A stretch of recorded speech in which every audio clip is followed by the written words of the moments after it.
Yo, what's good, peeps? It's time for me to count on the 5 hottest games that I personally played in October 2016, so make sure you keep it locked. Number 5. Incredible. Okay, let me start off by saying that the reason this game is sitting so high on the list is because I don't actually own the PS4 version, as I already got the game on Xbox One from last year. But I felt that this game is so epic that I had to include it on my list, because I know who haven't had the opportunity to play the game yet needs to at least be aware of it. So for those who don't know, Rise of the Tomb Raider has finally come to the PS4, and in terms of the Tomb Raider franchise, this game brings it to another level. You'll certainly like the creative gameplay, the front approach towards Lara's story, and how immersive the experience is this time around. It's more of the same if you think about the previous entries in the series, but the gameplay is definitely exciting and one of the best you can find in an action-adventure game genre. I was never the biggest Lara Croft fan, keeping it real, but after playing this game, I definitely give the developers a lot of credit on how they've kind of moved the whole franchise forward. All in all, as the 20th year anniversary edition gives you all the DLC and extras, it's well worth picking this game up if you get the opportunity. Number 4. BT-7274.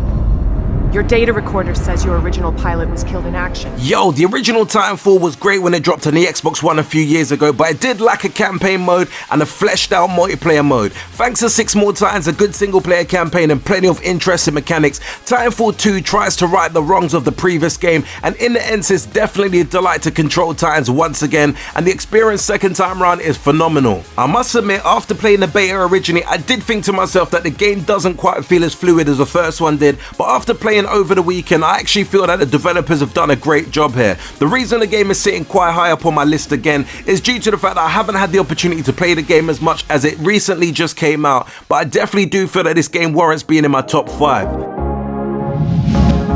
Number 3. 25 years after our world was ripped apart from the inside, we had peace. Yo, it might seem that 2016 is the year of sequels, but Gears of War 4 is more of a reinvention this time around. The addition to this game to the PC roster is a nice touch, and the game is better than ever before in just every single aspect you can think of. The gameplay is great, the title is immersive, and you'd always be enticed to check out the next corner or eliminate the next enemies that may attack you. Overall, this is definitely an amazing shooter with tons of monsters to shoot and very immersive multiplayer experience. Quite a few people that I speak to on a personal level have kind of become a little bit tired of the Gears of War franchise, but for me personally, I do love how much effort and quality has been put into this title, and for those who own an Xbox One and enjoy third-person shooter games, this is definitely a must-buy from my personal opinion.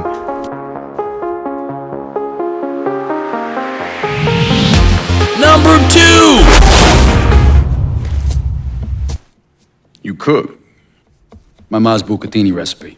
Yo, Mafia 3 provides us with a great incursion into one of the best series out there. The 1960s setting is nice, and it does bring in quite an interesting appeal to begin with. The gameplay is fun and exciting, the story is immersive, albeit a little repetitive at times, but overall you will get to have a very good value for your money, as the game is pretty lengthy, and for me that's what matters the most. Now honestly speaking, I know quite a few people will probably be outraged that this game is sitting so high up on my list, but keeping it real, I actually played this game the most throughout of October 2016. There's quite a few massive criticism surrounding Mafia 3, and some I certainly can't disagree with, but I personally just couldn't stop playing the game. I know the missions do get repetitive, and the game is no Grand Theft Auto by any stretch, but if you kind of put the hype behind the game to one side and just play the game for what it is, you pretty much will appreciate a good story and a pretty decent game. The game obviously has its flaws and maybe not as good as even I personally thought it would be, but I did find myself becoming more hooked the more I did progress throughout the game, and that's the reason why I actually placed this game really high up, just because I felt like I did get my value for money whilst buying this game.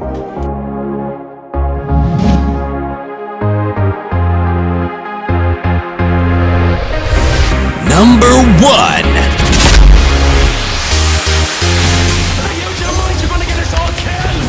Yo, we finally got a new Battlefield game, and this one is actually better than ever before. The gameplay you can find here is seamless, the experience is one of a kind, and you do get to explore new ways to play, which is a very nice touch to the overall experience. Is Battlefield 1 a great addition to the series? Yes, simply because the World War setting is amazing, and it does allow the game to come up with quite a few nice features, from fast trains to airships to trenches, gas warfare, and weapons which are very hard to control and shoot. All of these are a sheer delight, and they do bring the most value to the game.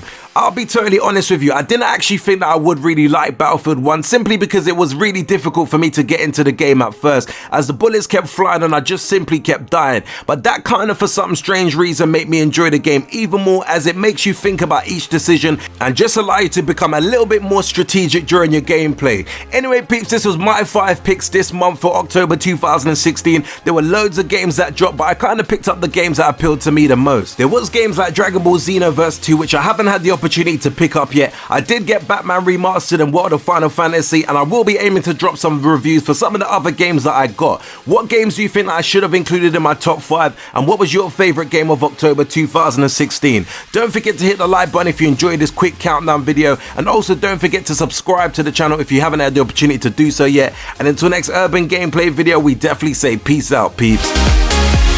Make sure you hit that like and subscribe button for more cool urban gameplay videos.